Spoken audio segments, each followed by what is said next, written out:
Olá, como você está? Hoje voltamos com as atividades da nossa disciplina de Anatomia e Fisiologia Humana, com um conteúdo de tecido muscular estriado esquelético. Nós vamos continuar utilizando o material disponibilizado pela FCAV, que é a Faculdade de Ciências Agrárias e Veterinária da Unesp, a Universidade Estadual de São Paulo. Essa aula foi utilizada na disciplina de Biofísica de Veterinária em 2019 e ela está disponível na internet para você utilizar com o título de Músculo Esquelético, tá? Dinâmica da contração muscular.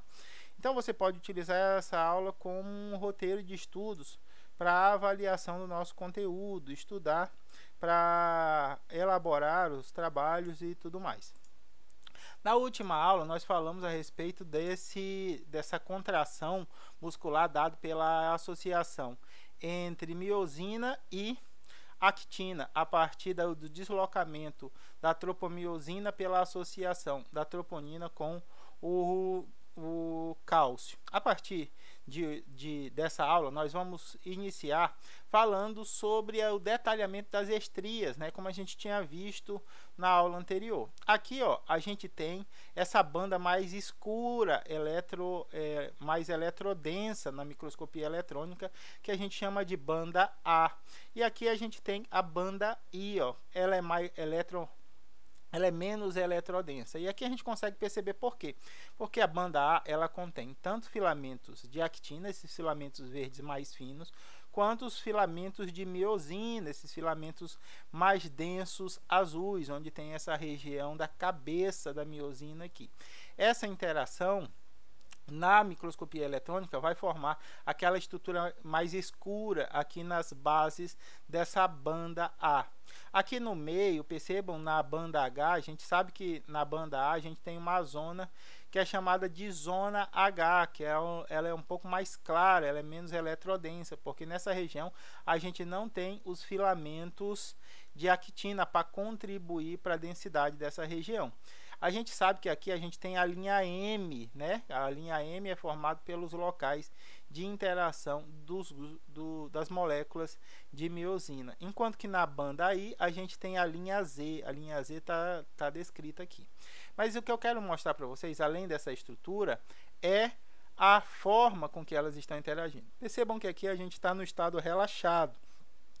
No estado relaxado, percebam onde estão as linhas Z, as estruturas em relação ao início das cadeias de miosina. Conforme a interação da troponina com o cálcio, a gente muda a tropomiosina de lugar, liberando o sítio de ligação da actina filamentar, da actina F, com a miosina. A cabeça da miosina vai fazer essa interação e vai permitir o deslocamento dos filamentos de actina, num estado que a gente chama de estado contraído.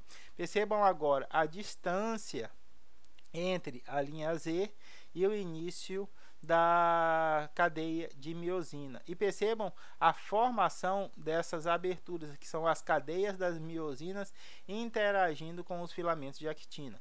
Então aqui a gente tem o estado relaxado e aqui a gente tem o estado contraído. Perceba que a zona H era bastante ampla e agora ela está bem estreita, e que a banda I também tinha bastante volume, bastante espaço, e está bem estreita porque há a aproximação da linha Z aos componentes ao início da miosina. Então aqui a gente tem um sarcômero relaxado e aqui a gente tem um sarcômero contraído. Novamente temos uma estrutura para facilitar o entendimento, um GIF para facilitar o entendimento. O que a gente está vendo nesse GIF? Em vermelho a gente tem o complexo da miosina, a gente tem a cabeça da miosina, essa parte laranjada, que fica piscando aqui, ó, com a atividade de ATPase, né, que é a quebra de ATP. A gente tem aqui a hélice de actina, então essa actina F, que é essa actina filamentar. A gente tem a tropomiosina em azul, a troponina em roxo, ATP em verde. Esse ATP ele vai ser quebrado em ADP mais fosfato inorgânico. A gente vai ter o cálcio e o magnésio. Tá? Então a gente vai começar pelo cálcio se ligando com a troponina. Quando o cálcio se liga com a troponina, ela muda a sua conformação, deslocando a tropomiosina, liberando dessa forma o sítio de ligação entre a actina filamentar e o complexo da miosina. Quando isso acontece, o complexo da miosina se liga ao sítio de ligação e esse magnésio aqui, ó, vai ajudar a essa atividade atepásica aqui, né? Essa atividade de quebra de ATP em ADP e GTP, ADP e fosfato inorgânico, perdão.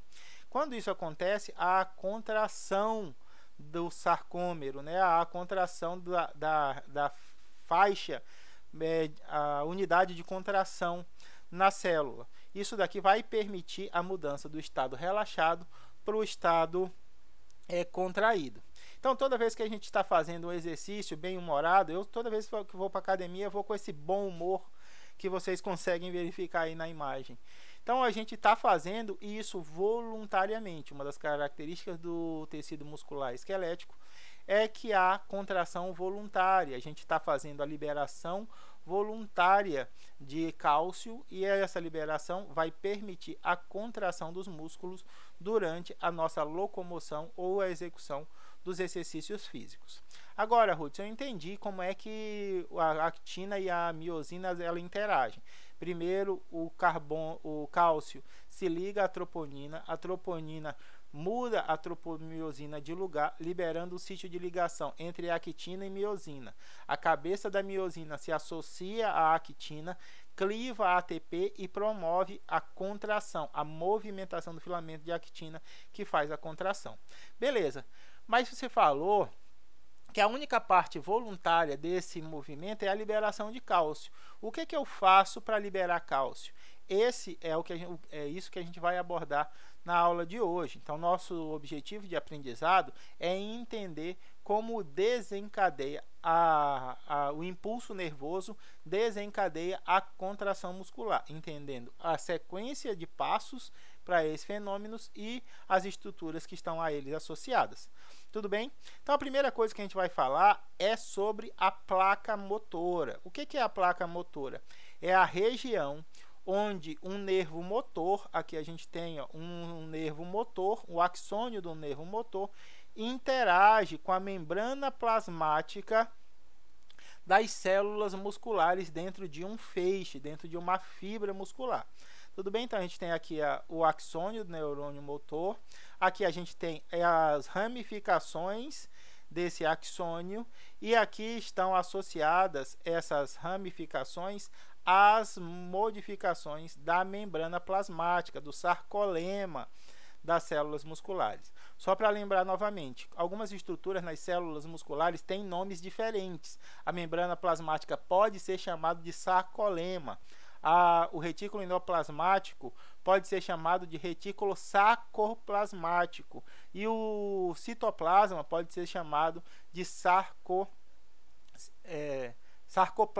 Obrigado, muito obrigado. Eu consegui ouvir a sua contribuição daqui. Beleza? Então, o que a gente tem aqui? A gente tem prolongamentos axonais aqui, ó, essas ramificações que vão interagir com a membrana das células musculares ou os sarcolemas. Esses sarcolemas fazem essas invaginações aqui, ó. E a partir desse contato do neurônio motor com a fibra muscular, nós temos o que a gente chama de placa motora. É a partir dos comandos vindos do neurônio motor liberados na ramificação do seu axônio que vai permitir a interação entre as diferentes estruturas da fibra muscular para a sua contração. Então vamos lá aos fenômenos. Parece ser complicado, pessoal, mas não é nada, é tudo muito simples. O que a gente precisa é de um pouco de atenção para entender a cadeia de eventos que está sucedendo. Tudo bem? Então a primeira coisa que acontece, para que eu consiga contrair um músculo, eu tenho que dar o comando, não é isso? O comando vem da onde? Perfeito, do sistema nervoso central. Ele é transmitido através de um impulso nervoso ou um potencial de ação. Lembra quando a gente trabalhou isso em sistema nervoso? Então, eu dou o comando, esse comando é transmitido através do axônio pelo impulso nervoso e chega até as extremidades axonais dentro da placa motora. O que é a placa motora? Exatamente, a junção da ramificação axonal de um nervo motor com a membrana celular da fibra muscular. Exatamente, é isso mesmo. Então, aqui a gente tem o potencial de ação, que é o impulso nervoso. Quando o potencial de ação chega à extremidade das ramificações axonais, nós temos aqui a extremidade do axônio. Essa região aqui é chamada de fenda sináptica, tá?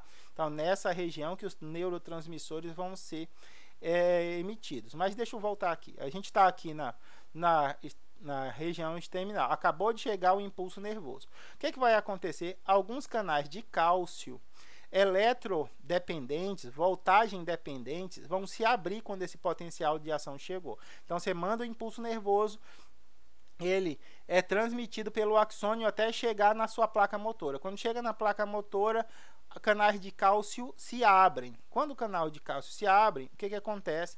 O passo 2 é a entrada de cálcio. O cálcio do meio extracelular invade o ambiente intracelular por diferença de concentração. Tá? Lembra lá do gradiente eletroquímico?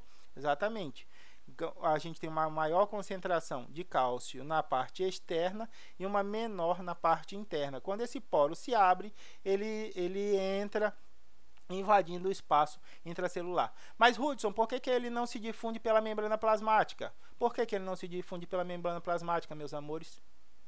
Exatamente, porque a membrana plasmática é impermeável a íons carregados. E o cálcio é um cátion. Olha lá a carga positiva dele. Ele não pode passar pela membrana plasmática. Ele precisa de um receptor, de um carreador para poder entrar. Esse carreador depende de voltagem. Então, quando há despolarização da membrana, lembra a saída de sódio, a entrada de potássio. A entrada de sódio e a saída de potássio faz a despolarização da membrana? Exatamente, a gente já viu isso em sistema nervoso. Há a abertura desse poro. Quando há a abertura do poro, há a entrada de cálcio. Hudson, mas o que o cálcio vai fazer? A gente já despolarizou a membrana. O cálcio vai contribuir para continuar o impulso elétrico? Não. Quem faz isso é o sódio e o potássio, tá? E o cálcio serve para quê, então, Hudson? O cálcio vai ajudar a liberar os neurotransmissores contidos nessas vesículas aqui. Ó. O que é isso? Vesícula é uma bolsa que contém moléculas. Essa bolsa é circundada por uma camada lipídica. Então, é uma gota de gordura que contém no interior dela esses neurotransmissores. E o que é mesmo um neurotransmissor, Hudson? Neurotransmissores são moléculas químicas que são capazes de sinalizar uma determinada ação. A gente tem quantos neurotransmissores? A gente tem uma cacetada de neurotransmissores. O que a gente vai falar aqui é sobre a acetilcolina. Tudo bem? Por que, Hudson, a acetilcolina? Porque é ela que vai permitir a despolarização do sarcolema. Sarcolema, a membrana plasmática das células musculares. Então, o que acontece? O impulso nervoso chegou até o final das ramificações axonais, houve a abertura do poro, a entrada de cálcio. A entrada de cálcio fez a liberação do neurotransmissores a partir da sua vesícula para um processo que a gente chama de pinocitose, pinocitose é a entrada, exocitose, que é a liberação. Esses neurotransmissores, quem são, Hudson? A acetilcolina. A acetilcolina, ela cai na fenda sináptica, tá vendo aqui? Ela cai num espaço. E ela se difunde pela fenda sináptica até encontrar receptores que têm ligação com ela. Esses receptores são receptores ligante dependentes, que a gente chama, que dependem de ligantes. Esse daqui é voltagem dependente, ele depende da despolarização da membrana. Esse aqui não depende da despolarização da membrana. Esse daqui depende da interação dele com o ligante. E que ligante é esse? É o neurotransmissor, é a acetilcolina. Quando a acetilcolina se liga a ele, ele abre e permite a entrada de sódio e a saída de potássio. A entrada de sódio e a saída de potássio leva o quê? Perfeitamente. A despolarização da membrana. Exatamente. Então a gente tem sódio entrando, potássio saindo. Novamente, a gente tem aqui, ó, positivo e negativo por uma situação didática, porque tanto sódio quanto potássio são positivos. A gente tem regiões mais positivas e regiões menos positivas. Tá bom? A gente já falou sobre isso, é só para lhe relembrar. A partir disso, a gente tem a despolarização da membrana. Com a despolarização da membrana, a gente tem aqui o local de entrada e despolarização da placa na adjacente à membrana plasmática do músculo. Então, a gente abriu aqui o poro, a despolarização. A despolarização vai ocorrer pela membrana plasmática até alcançar as fibras musculares com esse potencial de ação. Aqui, ó, fibra muscular, potencial de ação, inibição do potencial de ação da fibra muscular. A gente tem aqui, ó, canais de sódio voltagem dependentes. Isso significa o quê? Que vai haver a abertura desse sódio, esse canal, o sódio vai entrar, o potássio vai sair e vai continuar a despolarização da membrana pela célula muscular. Então, o passo 7 é propagação do potencial na membrana plasmática das células musculares. Não entendi, Hudson. Tem dois tipos de canais de sódio. Sim, um é ligante dependente, que ele só vai abrir quando entrar em contato com a acetilcolina, que é esse daqui da fenda sináptica. Quando ele entra em contato com a acetilcolina, ele abre. Quando ele abre, entra sódio, sai potássio, gera a despolarização da membrana. Perfeito. Essa despolarização é propagada pela membrana plasmática, chegando a canais voltagem dependente. Aqui é ligante dependente, aqui é voltagem dependente. Quando a voltagem, a despolarização da membrana muda, esses canais se abrem, permitindo a entrada de sódio e a saída de potássio, dando prosseguimento à despolarização da membrana. Hudson, por que esses elementos aqui, ó, não são ligante dependentes? Porque a acetilcolina não vai chegar neles aqui, ele está fora da fenda sináptica.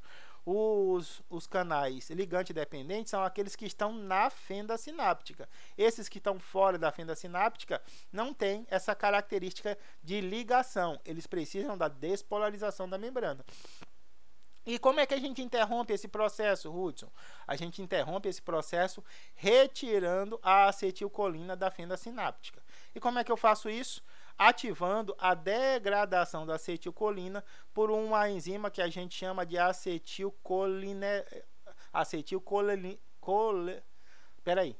o nome é estrambólico.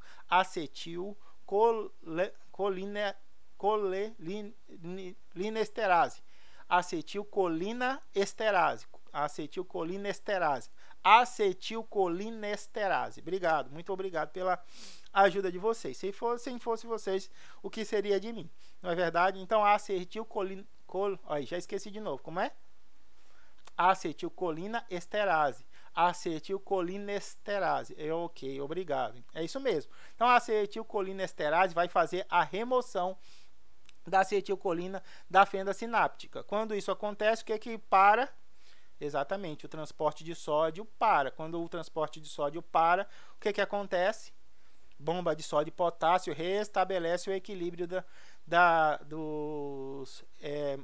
dos átomos fora e dentro do espaço intracelular e restabelece a característica de carga da membrana, preparando essa membrana para um novo estímulo. Beleza, viu como é fácil? Aqui a gente tem 8 pontos rapidinho para a gente entender como a junção neuromuscular permite que haja a propagação dessa liberação de cálcio no músculo. Primeira coisa, a gente tem um impulso nervoso que abre a entrada de cálcio no neurônio. Quando esse cálcio entra no neurônio, a liberação de quem? Exatamente, a acetilcolina. O que a acetilcolina vai fazer? Perfeito, vai se ligar aos receptores de acetilcolina, que são transportadores de cátions, né? Tanto de sódio quanto de potássio. Quando esses transportadores são abertos, eles permitem a entrada de sódio e a saída de potássio. Hudson, esses são receptores voltagem dependentes? Não. Esses são receptores ligante dependentes. Eles dependem da acetilcolina para se abrir e para fechar. Quando há entrada de sódio e saída de potássio, o que acontece na membrana? Exatamente, a despolarização da membrana. Quando a gente tem a despolarização da membrana, há a propagação desse impulso nervoso. E os canais de sódio e potássio que estão fora da fenda sináptica, eles são ligante dependentes ou eles são voltagem dependentes? Perfeitamente, eles são voltagem dependentes, porque fora da fenda sináptica não tem acetilcolina. Então, a despolarização da membrana vai permitir a entrada de sódio, a saída de potássio, despolarização da membrana e propagação do impulso pela membrana celular do músculo, da célula muscular, não mais do neurônio. Essa despolarização de membrana está acontecendo na célula muscular, tá? Então, aqui a gente tem esse esquema mostrando essa repercussão. Porque o que vocês podem estar imaginando é o seguinte: Hudson, eu estou visualizando o feixe de músculos. A gente já sabe que a gente tem o músculo, que é a estrutura macro, né? O músculo é formado pelos feixes, as feixes é formado pelas fibras, as fibras são formadas pelas miofibrilas e as miofibrilas são formadas pelas células musculares. Você acabou de falar que o neurônio a placa motora é o contato das terminações axonais, as ramificações axonais, com a superfície da fibra muscular. Beleza. Aí ele propaga o impulso nervoso e a despolarização da membrana. O que eu estou pensando aqui? Essa despolarização da membrana não vai acontecer só nas células superficiais desse feixe, onde as prolongações dos axônios estão em contato?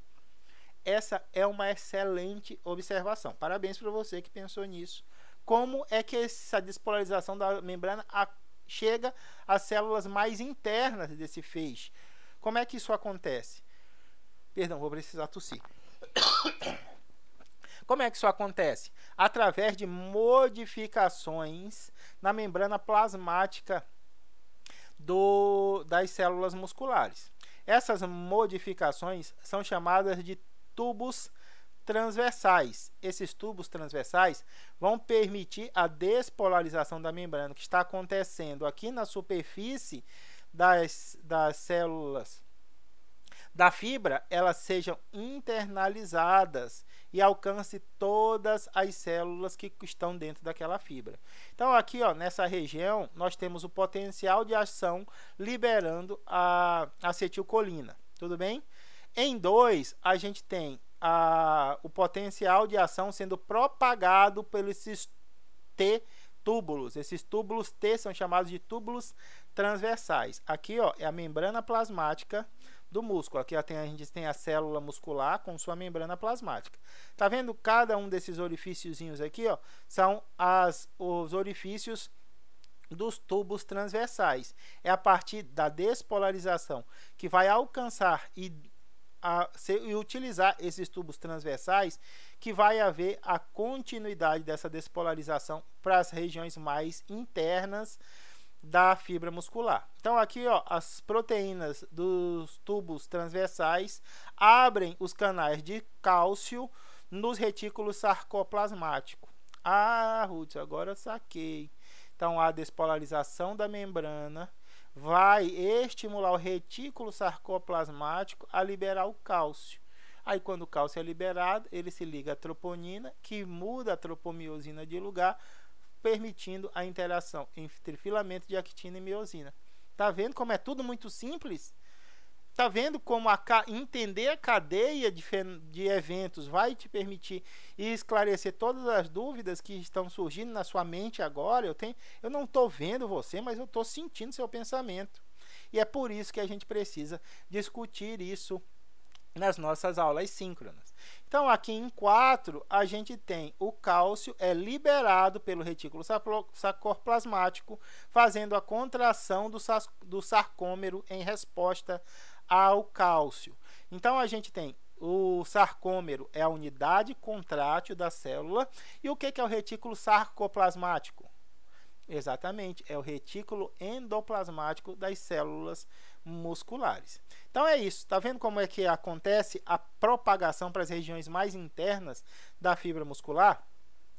Agora eu queria ver, Hudson, essa estrutura melhor, mais detalhada. Então tá aqui a figura para você, as estruturas intracelulares. Membrana celular, tá aqui, ó, fibra muscular, membrana plasmática da fibra muscular.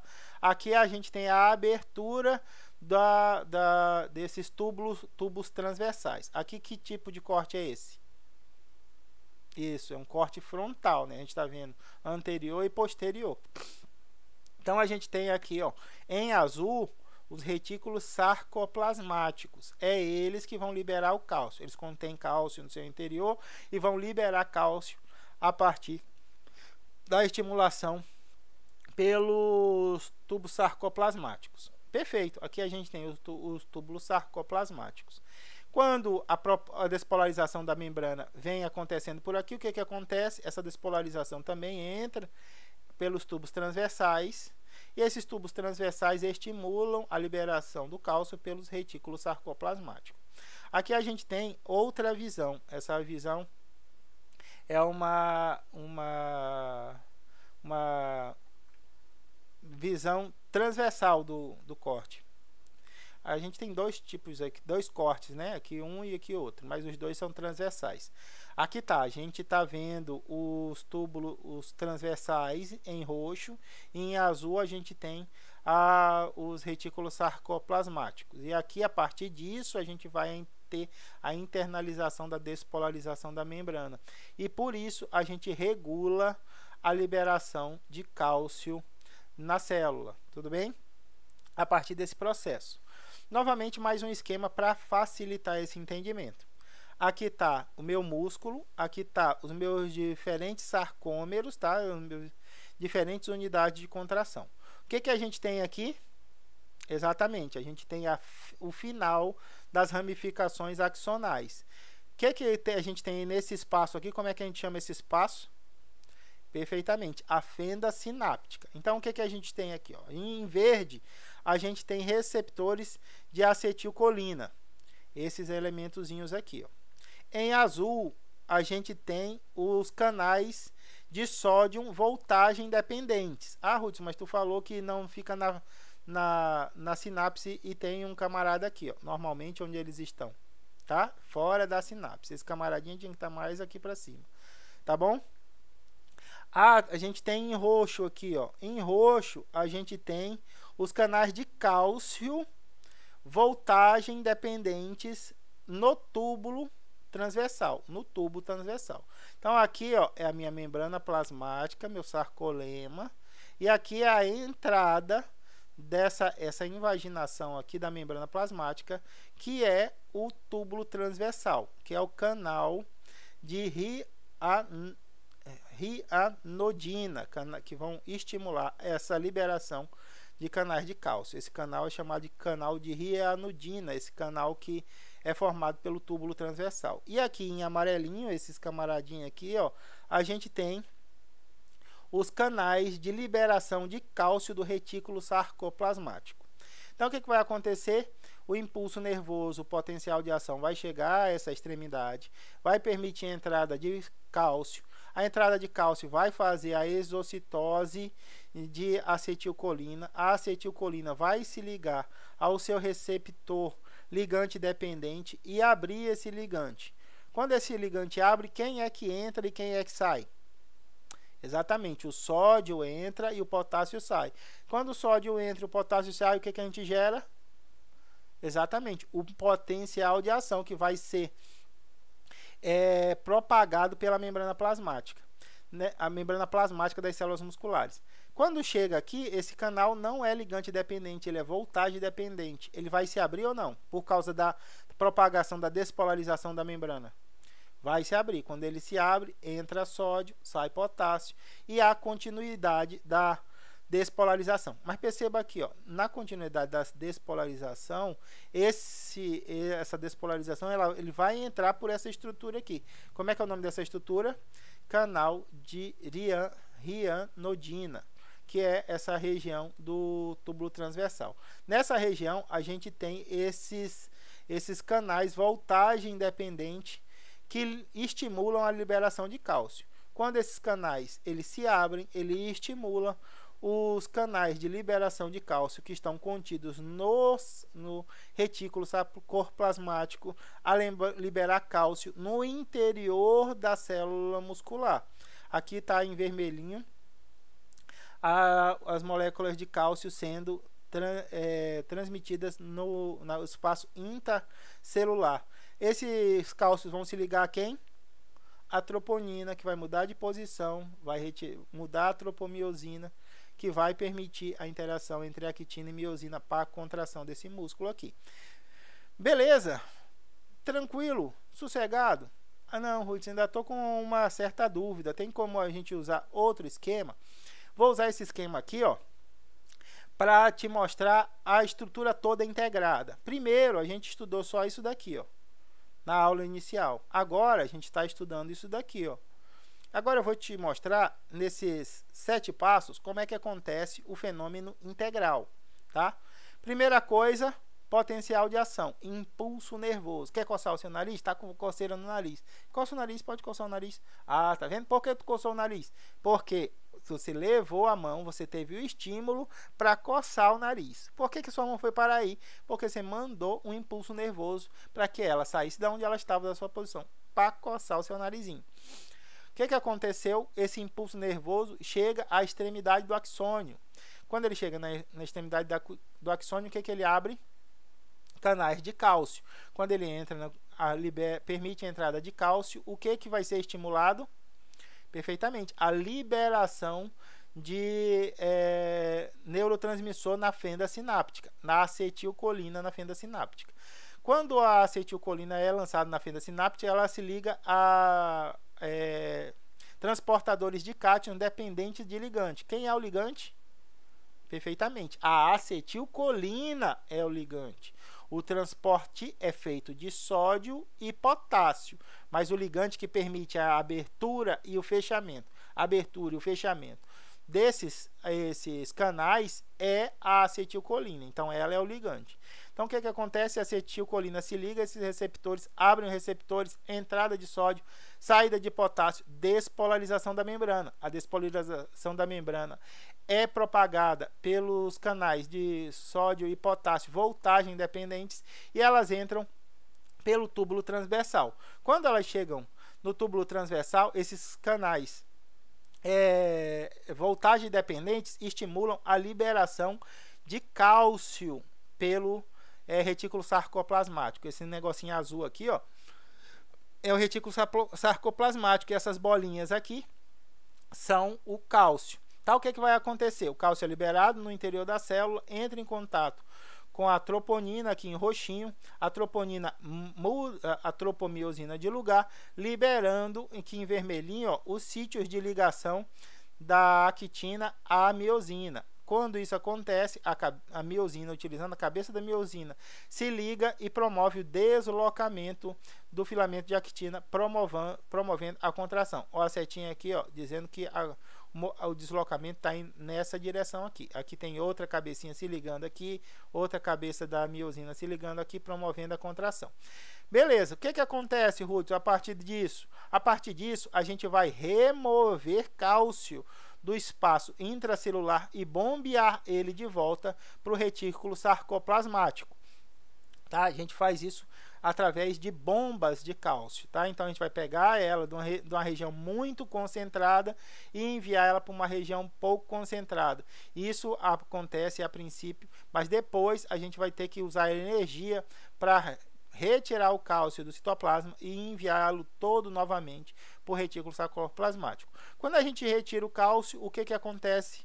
A gente impede a ligação da miosina com a actina, fazendo com que haja o relaxamento. Outra coisa importante, para que seja cessada a despolarização da membrana, é preciso remover a acetilcolina da fenda sináptica. Quem é a enzima que faz isso? Você estava rindo de mim um tempo atrás. Agora fala você aí, como é o nome da enzima? Acetilcolina esterase.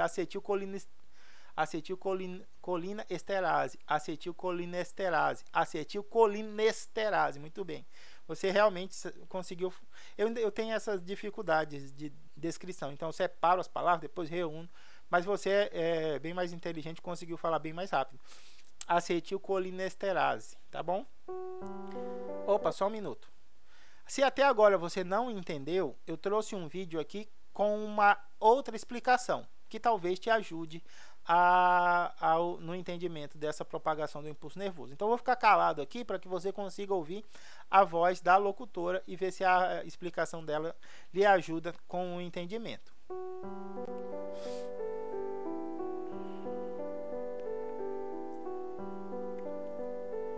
O impulso nervoso, também conhecido como potencial de ação, viaja do cérebro ou da medula espinal para disparar a contração nos músculos esqueléticos. A partir daí, o potencial de ação percorre o neurônio motor inferior até a fibra do músculo esquelético. O local onde o neurônio motor estimula a fibra muscular é chamado de junção neuromuscular. Esse estímulo ocorre por uma sinapse química entre os terminais axonais do neurônio motor e a placa motora da fibra muscular. Os eventos da junção neuromuscular ocorrem em 7 passos coordenados. Passo 1. Um potencial de ação percorre o neurônio motor até o seu terminal axonal.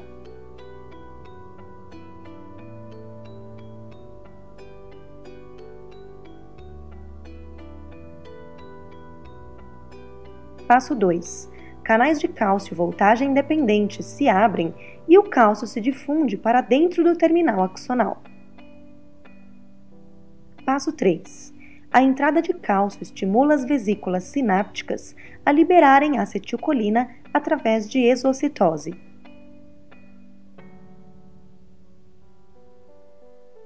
Passo 4. A acetilcolina se difunde para a fenda sináptica e se liga a receptores de acetilcolina que contêm canais de cátions ativados por ligante. Passo 5. Estes canais se abrem.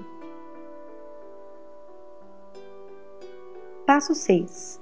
Íons de sódio demonstrados em vermelho entram na fibra muscular, enquanto íons de potássio, demonstrados em azul, saem da fibra muscular. O maior influxo de íons de sódio em comparação com o menor fluxo de saída de íons de potássio faz com que o potencial de membrana se torne menos negativo. Passo 7. Quando o potencial de membrana atinge um limiar, um potencial de ação é propagado pelo sarcolema. A neurotransmissão para a fibra muscular cessa quando a acetilcolina é removida da fenda sináptica. Essa remoção ocorre em 2 passos. Primeiro, a acetilcolina se afasta da placa motora. Depois, ela é quebrada pela enzima acetilcolinesterase em ácido acético e colina. A colina é então transportada para dentro do terminal axonal para a síntese de nova acetilcolina.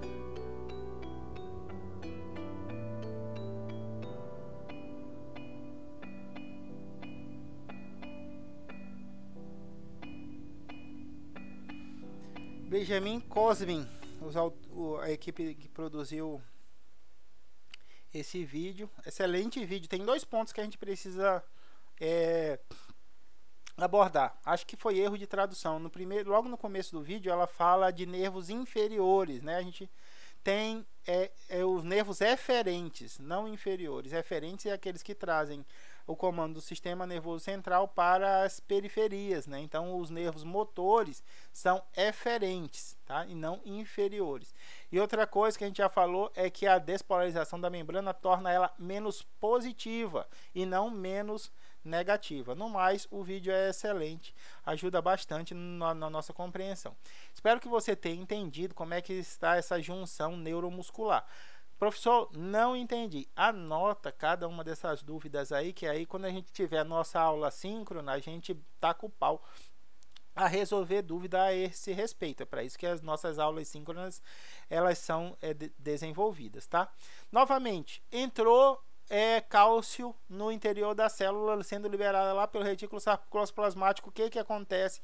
Só para uma lembrança rápida, o cálcio entrou, se liga à troponina, a troponina muda a tropomiosina de lugar, liberando os sítios de ligação com a miosina. As cabeças da miosina se associam a esses sítios, quebram ATP e fazem um deslocamento da miosina a partir dessas ligações. Então aqui a gente tem a nossa miosina, a cabeça da nossa miosina, aqui a gente tem a tropomiosina e aqui a gente tem a troponina. Novamente, a troponina tem 3 fragmentos. O cálcio se liga no segmento C da troponina. O segmento T está ligado à tropomiosina. Então, quando isso, percebam a mudança na configuração. Quando há mudança na configuração, quem é que muda de lugar? A troponina. Quem é que é liberado?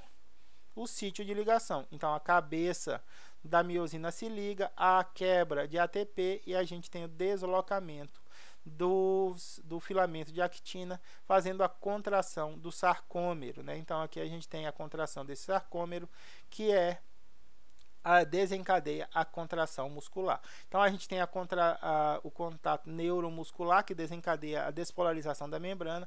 A despolarização da membrana da célula muscular leva à liberação de cálcio. A liberação de cálcio gera a interação entre miosina e actina, gerando o deslocamento do filamento de actina e a contração do sarcômero. A contração de diversos sarcômeros leva à contração da célula muscular. A célula muscular leva a contração da miofibrila, a miofibrila leva a contração da fibra, a fibra do feixe, o feixe do músculo, e assim a gente tem a contração dos músculos. Aqui a gente tem um gráfico mostrando o evento, a sequência temporal dos eventos na contração muscular.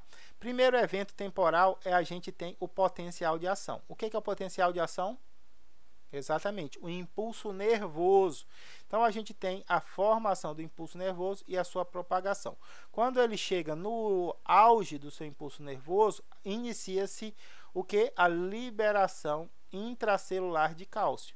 Então, começou aqui, o impulso nervoso. Houve a captação de cálcio pelo neurônio, a liberação de acetilcolina, a captação de acetilcolina pelos receptores ligante dependente, a abertura desses receptores, a entrada de sódio, a saída de potássio, a despolarização da membrana, a abertura dos canais voltagem dependentes, a entrada de sódio, a saída de potássio, a propagação do impulso nervoso pelo túbulo transversal, a abertura de canais voltagem dependentes no tubo transversal, estimulam a abertura de canais de cálcio no sarcoplasma, e aí a gente tem a liberação de cálcio. Por isso é que a gente tem esse atraso aqui, Aqui o autor deveria ter colocado a grandeza, mas isso aqui está acontecendo em milissegundos, tá? Então veio o tempo, o impulso nervoso, a liberação de cálcio. A partir da liberação de cálcio, o cálcio liga a troponina muda de conformação, altera a posição da tropomiosina, liberando o sítio de ligação da actina com a miosina, o que leva à contração, à tensão. Então aqui a gente tem primeiro o impulso nervoso, segundo liberação de cálcio intracelular. Esse cálcio aqui é o cálcio dentro do músculo, não é o cálcio dentro do neurônio, tá? E aqui, conforme a liberação de cálcio vai aumentando, o que vai aumentando junto? A contração muscular. Conforme vai havendo decaimento do nível de cálcio na célula, no interior da célula, o que vai havendo? o decaimento da contração muscular. Então esse é o desencadeamento dos efeitos para a contração muscular. Hudson, mas todos os músculos eles contraem da mesma forma, eles têm as mesmas características, os comandos são iguais. Agora, como cada músculo responde, vai depender da característica de cada músculo. Então, aqui a gente tem, ó, fibra, a unidade motora 1, a unidade motor 2. A unidade motor 1 e a unidade motor 2 tem o corpo do neurônio aqui na medula espinhal. E os nervos, que são os axônios, eles são propagados até chegarem à placa motora. Os estímulos são iguais. Agora, como cada unidade motora vai desencadear esse estímulo, vai depender do tipo de placa motora. Ruth, é possível bloquear isso de alguma forma? Sim, uma forma de bloquear isso é utilizando algumas toxinas. A toxina que causa o botulismo, a toxina botulínica, ela foi isolada, a sua estrutura foi identificada e partes delas são utilizadas para paralisação dos nossos músculos. Como, Hudson? Na aplicação do que a gente chama de Botox. A toxina tetânica também pode gerar esse fenômeno em situações de doença, tá? O Botox mais comum, a toxina mais comum utilizada é a toxina botulínica para produzir o Botox. A maioria de nós já ouviu falar em Botox, né? Aquele paralisador facial. Como é que isso aconteceu? A bactéria Clostridium botulínico é a responsável por causar o botulismo. Já ouviram falar de botulismo? É aquela doença que a gente adquire comendo palmito em conserva, comendo as coisas em conserva, tá? A bactéria cresce, produz essa toxina botulínica e essa toxina botulínica paralisa os músculos pela inibição da liberação de acetilcolina. Quando esses músculos são os músculos cardíacos ou os músculos pulmonares, o botulismo leva o indivíduo à morte, ao mundo dos pés juntos, a comer raiz, capim pela raiz, a abotoar o caixão de madeira, não é? Então, quando a gente tem esses músculos paralisados, são os músculos do coração ou músculos respiratórios, esse indivíduo vem a óbito. Então, o botulismo é uma doença muito séria, porque ele é muito, muito perigoso e ele é causado pelo Clostridium botulínico.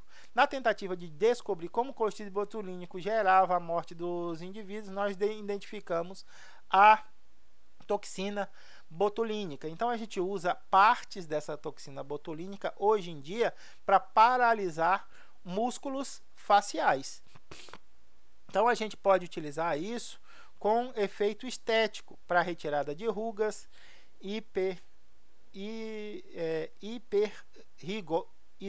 hiperidrose palmar, que é quando o indivíduo soa muito na mão, e axilar também nas axilas.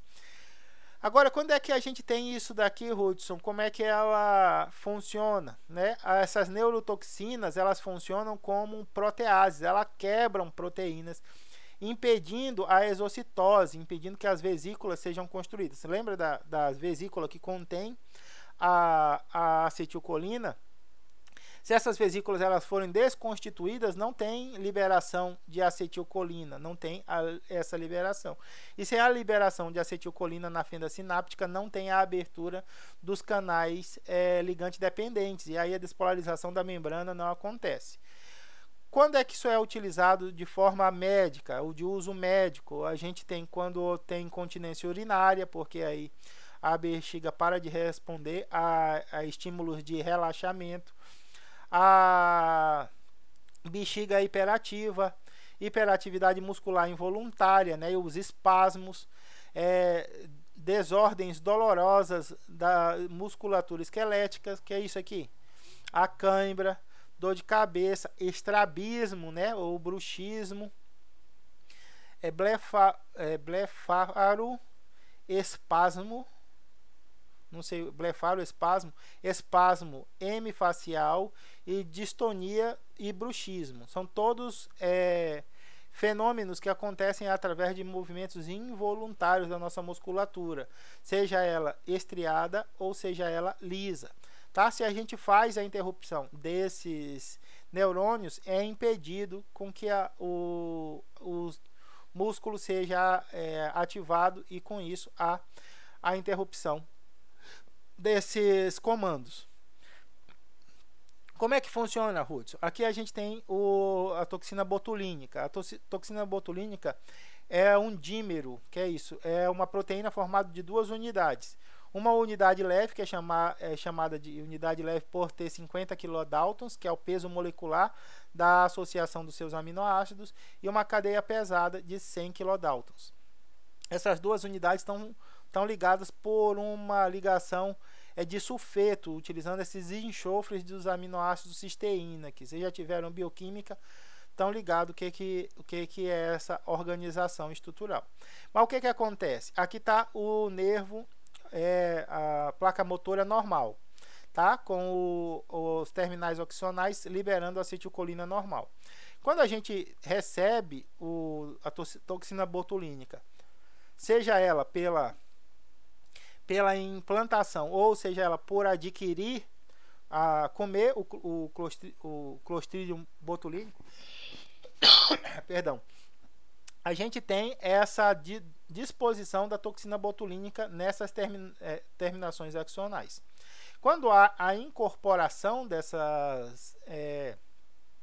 essas proteínas, dessas toxinas, e elas invadem o espaço intracelular, elas destroem as vesículas que contêm a acetilcolina, impedindo a liberação de acetilcolina na fenda sináptica. Esse é o processo de bloqueio. Então a gente tem um processo de ligação, a interação da toxina com a parede do neurônio, a internalização é a entrada dessa toxina, e aqui o bloqueio é a destruição das vesículas por essa toxina. A partir disso, a gente tem um nervo não respondente. A partir disso, nosso nervo não responde.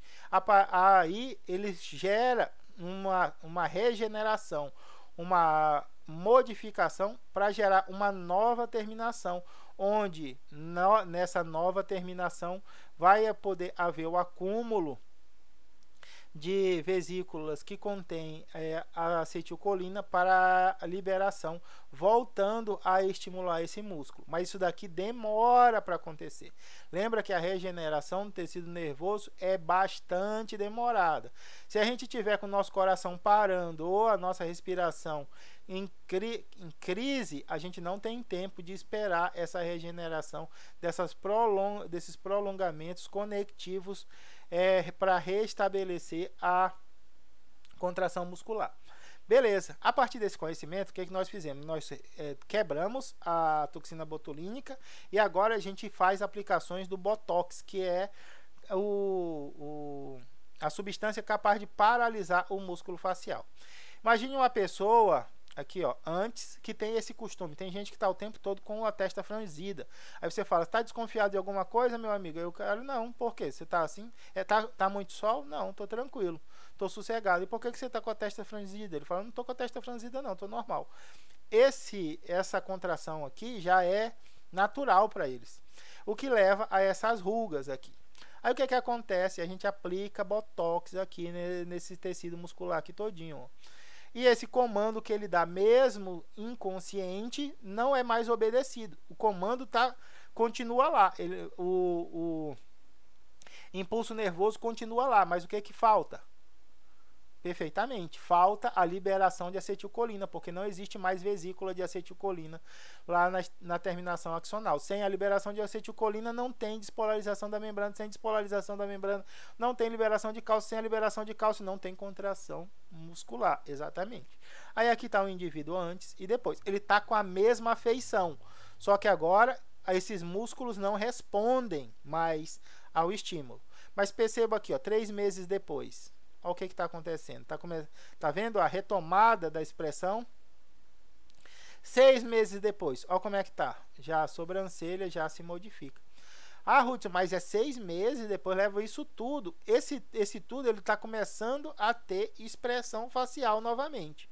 Ele pode levantar, fazer aqui, ó, enrugar aqui a testa. É o que ele vai poder fazer depois de 6 meses. Porque para retomar esse nível aqui, a gente vai precisar ainda de mais tempo. O que é que o pessoal faz? A cada 6 meses aplica uma nova dose para permanecer com essa feição. O que que acontece? O indivíduo perde um pouco as feições mesmo. Então, como você não tem mais controle sobre alguns músculos da sua face, e esses músculos eles são utilizados para dizer que você está alegre, para dizer que você está com raiva, para dizer que você está desconfiado, você perde um pouco de feições, porque você perde esse controle sobre esses músculos, e aí você está alegre, está desconfiado, está triste, está tudo do mesmo jeito. Por quê? Porque grande parte dos seus músculos não são mais ativados segundo os seus comandos. Tá bom? Hudson, e o negócio das fibras que você falou a respeito da contração, elas acontecem todas da mesma maneira? Meu Deus, 7 minutos. Não, elas diferem de alguma forma. Porque a gente tem dentro das fibras musculares esqueléticas algumas classes dessas fibras. Então a gente tem a classe do tipo 1, que é de contração lenta, e a gente tem a classe nível 2 de contração rápida. A contração rápida é dividida em dois grupos, tipo A, 2A, que é a contração oxidativa, e tipo 2B, que é a contração glicolítica. E o que é isso, Hudson? Glicolítica e oxidativa é a fonte de energia que essas fibras utilizam para realizar a contração muscular. Lembra que a gente tem que usar ATP para manter a contração muscular, né? E esse ATP vem da onde? A gente não vai estudar, que a gente não está estudando bioquímica. Mas vocês já tiveram bioquímica, já tiveram glicólise, já tiveram gliconeogênese, glicogenólise, já tiveram o ciclo dos lipídios, sabem como é que isso acontece. A glicólise vai gerar ATP. Então, essa glicolítica aqui é do ATP gerado a partir da queima de carboidratos, tá bom? E essa oxidativa aqui é a utilização de ATP gerada pela queima de gordura. Então, algumas fibras elas são rápidas, de contração rápida, glicolítica, porque elas contraem rapidamente, mas utilizam carboidratos como sua fonte de energia. E a glicolítica da A é a contração rápida, mas usam lipídios como suas fontes de energia. A contração lenta pode utilizar lipídios como tipo de energia. Aqui a gente tem a micrografia. Ó. Músculo extraocular. Posição dos olhos. É aquele que permite a gente olhar para o lado, olhar para o outro. Sabe aquele negocinho de desenho assim? Ó, olhar para o lado, olhar para o outro, rapidinho? É esse músculo aqui. Tem alta proporção de fibras do tipo 2, contração rápida. O tipo 2, não consigo fazer. Não sei se você consegue. É gastando carboidratos ou gastando lipídios. Contração 2 pode ser tanto rápida, gastando carboidratos, quanto lipídios. O tipo 1 que é lenta. Desculpa aí, eu errei. Músculos céleos das pernas. Tem alta proporção de fibras do tipo 1, de contração lenta. Então, aqui a gente tem as fibras de contração oxidativa, as fibras do tipo 2A, e aqui a gente tem com destaque, essa partezinha aqui, ó, é a destaque para as fibras de contração rápida, que tem muitas mitocôndrias. Então a gente tem nas fibras de contração lenta essa alta vascularização aqui, ó.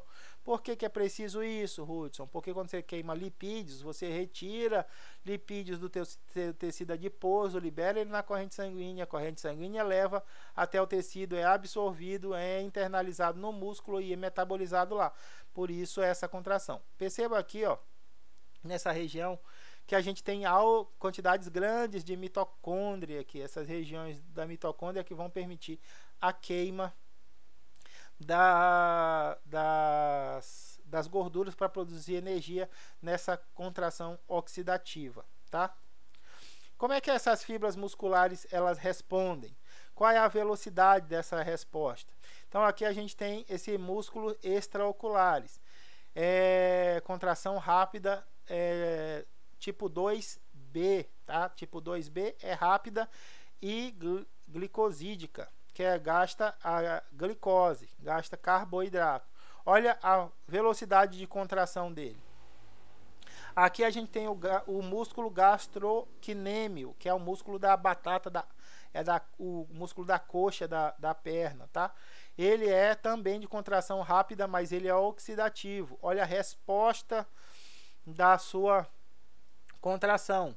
E aqui a gente tem o músculo soélio, né? O músculo de contração lenta. Olha a forma com que o músculo soélio contrai. Então aqui a gente tem nessa figura 12.24 a comparação das taxas nas quais a tensão máxima é desenvolvida nos 3 músculos.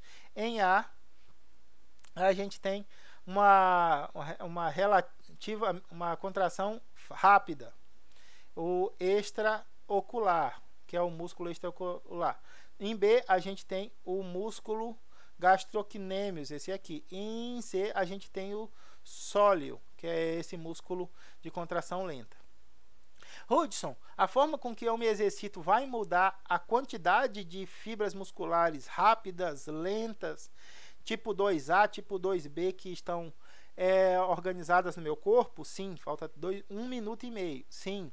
A forma com que você se exercita vai mudar a proporção dessas fibras no seu corpo.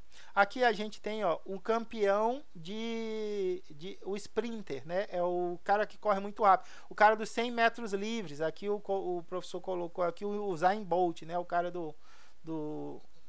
da coisinha assim, ó. O cara que é o mais rápido do mundo. Ou a quantidade de fibras do tipo 1 que ele tem, de contração lenta. Ou o indivíduo com contração 2A. E ó, aqui ó, o 2B. Não sei porque tá 2x aqui, mas aqui é para ser 2B. Então a gente tem uma grande quantidade, mais 40% de fibras rápidas, né, gastando carboidrato.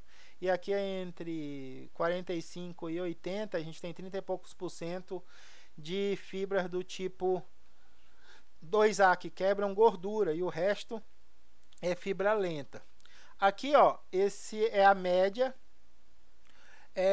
Coach potato é o preguiçoso, né? É preguiçoso, não sedentário. É um indivíduo preguiçoso. Então ele tem quase 40% de fibras lentas e, sei lá, 30% de fibras 2A, 2B e mais ou menos uns 20% de fibra 2A. Então a forma com que você se exercita vai influenciar a distribuição de fibras no seu corpo. Aqui a gente tem a média de uma pessoa ativa, né? Aqui a gente tem um corredor de média distância com muita fibra lenta e muita fibra do tipo B. Aqui a gente tem um corredor, um campeão mundial de maratonas com muito mais fibras lentas. E aqui a gente tem um atleta de extrema endurance, aqueles caras que fazem aquelas corridas de 100 km. Como é que é o nome disso? Tem uma Ironman, aquelas corridas de 100 km, pedalar 400 km. Esses caras aqui são esses indivíduos aí olha só a quantidade de fibras lentas em relação às fibras rápidas.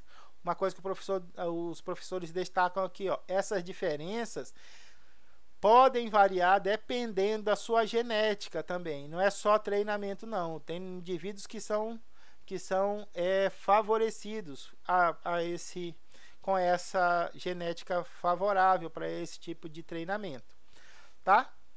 E como é que a gente gasta energia, Ruth, dependendo do exercício? A gente tem o exercício fraco, o moderado e o pesado. Aqui a gente tem a percentagem de energia gasta de 0 a 30 minutos para cada exercício. Em rosa, a gente tem carboidratos no sangue. Em amarelo, a gente tem as gorduras do sangue, os triglicerídeos circulantes no sangue. Em verde, a gente tem os triglicerídeos musculares. Em roxo, aqui, a gente tem o glicogênio muscular. Percebam que quando você vai para a Praça da Saúde caminhar com sua colega, enquanto bate papo, naquela que você nem soa, naquela caminhadinha que você nem soa, você não está gastando nada de glicogênio muscular. Se você não está gastando nada de glicogênio muscular, seu nível de gasto de energia é muito pequeno e isso não vai gerar o emagrecimento.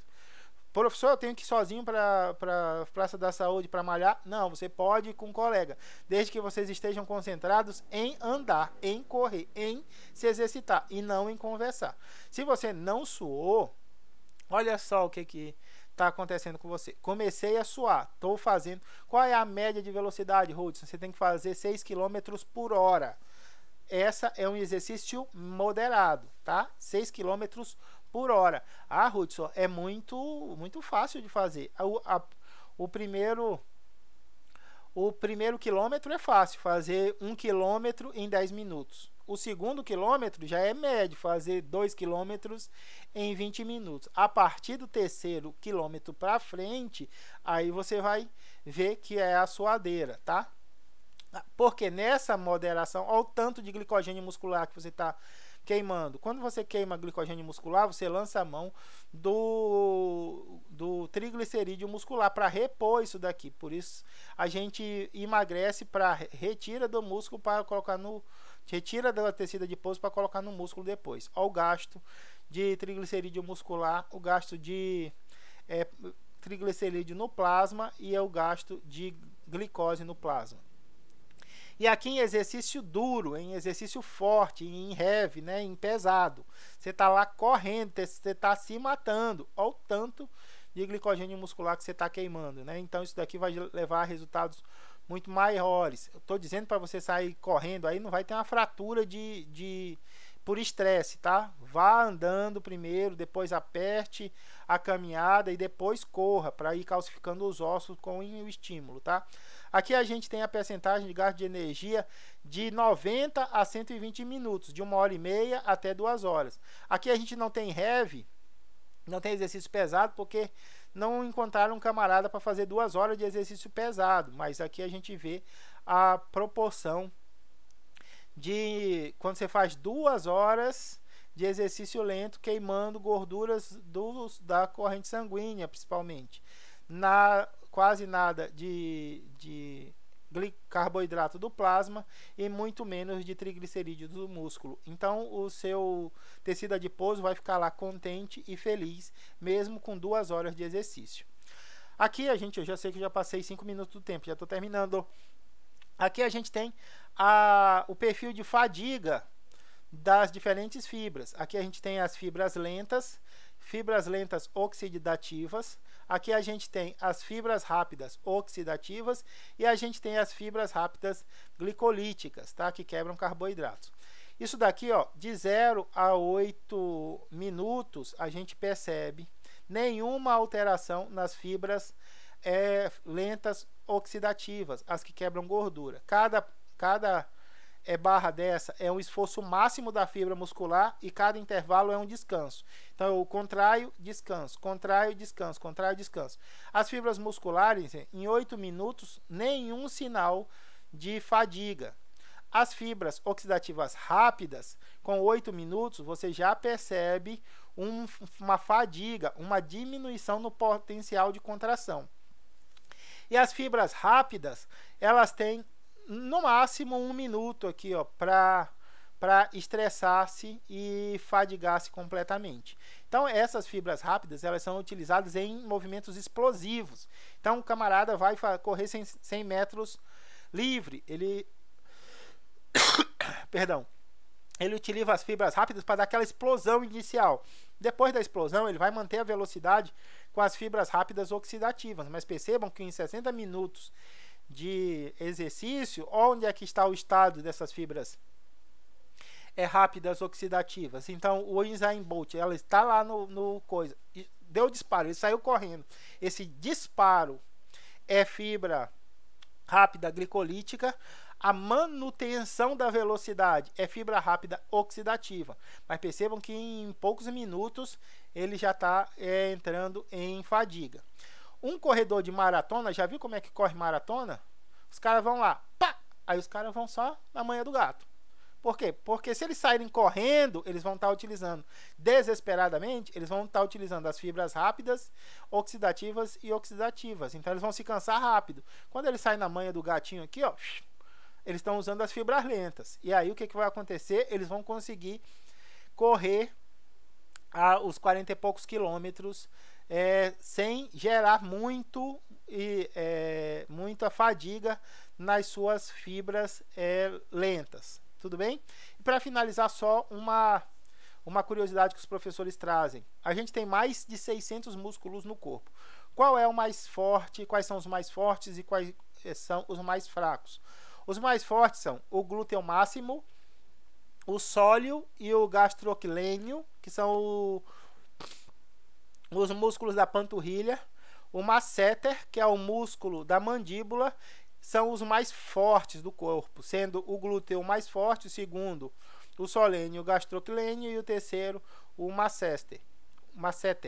O mais fraquinho de todos é o levantador da pálpebra superior. Por quê? Porque ele é muito curtinho, só nessa região do globo ocular, ele ainda divide o espaço com mais 6 outros músculos, que vão permitir com que a gente mova os nossos músculos oculares. Tudo bem, meus amores? Espero que vocês estejam bem. Se cuidem. Cuidem das pessoas que vocês amam, para que a gente possa passar por esse momento difícil. Um abraço.